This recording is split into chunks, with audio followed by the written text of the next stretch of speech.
It's a beautiful day. Wake up.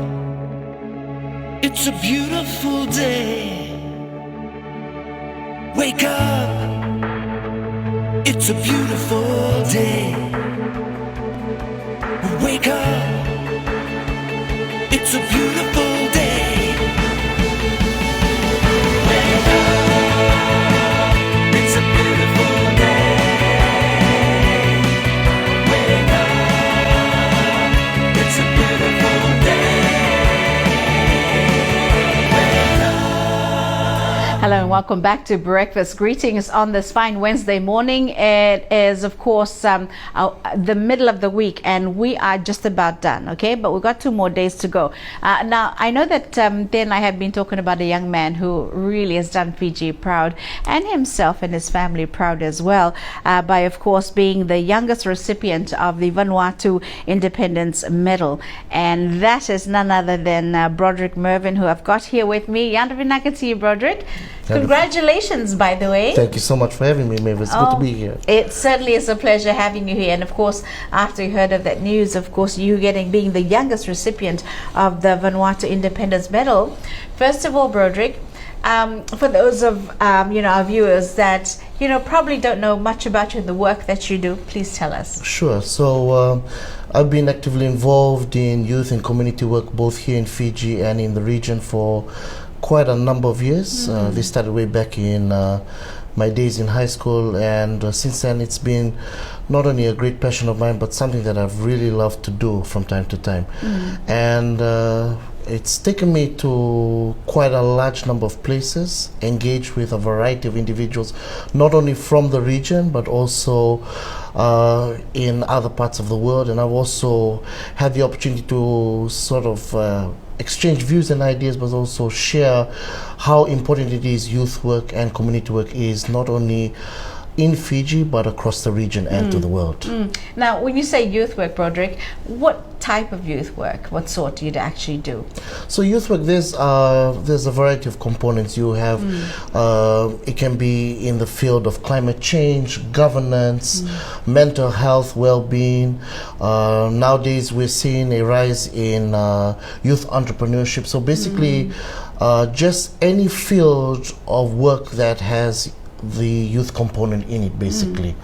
And often at times we hear from our leaders about how important youths are in terms of becoming the leaders of tomorrow. But for me, I think while it's receiving this honor, though it's a great honor, I'm also constantly reminding not only myself but also for other leaders, whether those that are in the same age group as I am and those that are empowered, to really engage with young people. That's the whole essence of what youth work is all about.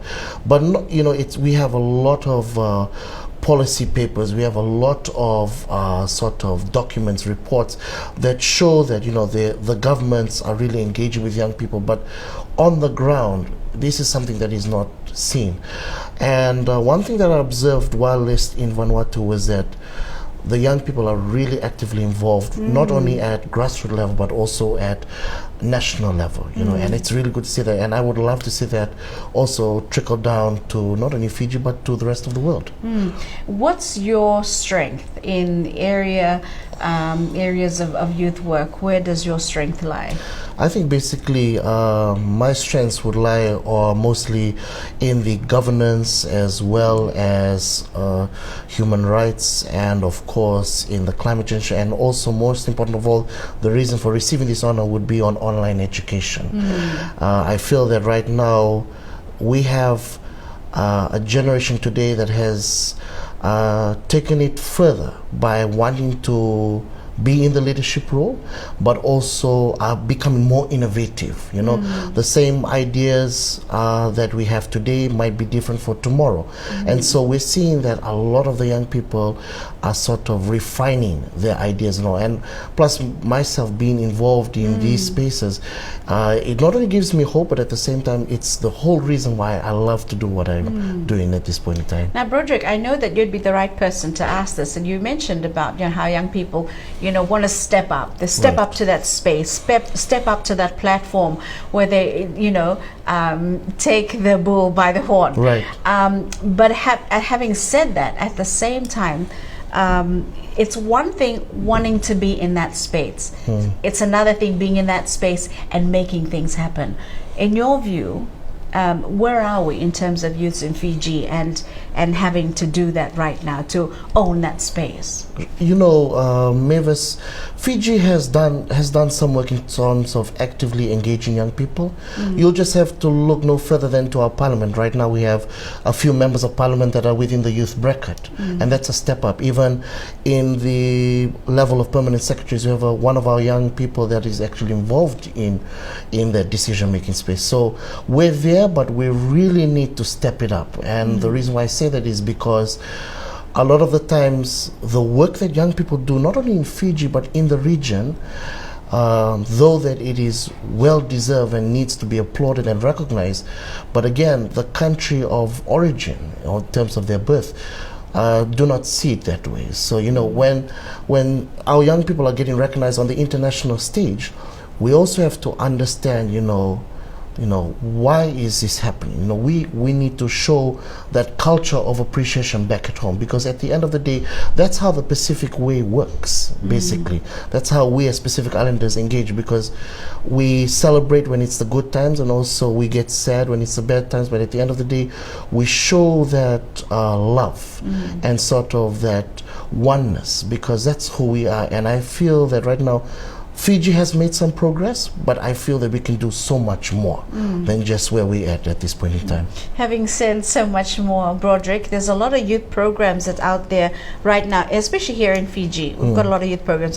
What are some areas that you feel like, okay, we need to voice our concerns? It's being heard, but is there anything that's moving further than that? Yeah, Mavis, one thing I've seen here, not only in Fiji but in the Pacific, times are changing. Yeah. We have to, what used to be the norm in terms of, okay, we'll form a youth club, you'll have these executive officers, and then, we'll take it further from there. That's changing rapidly.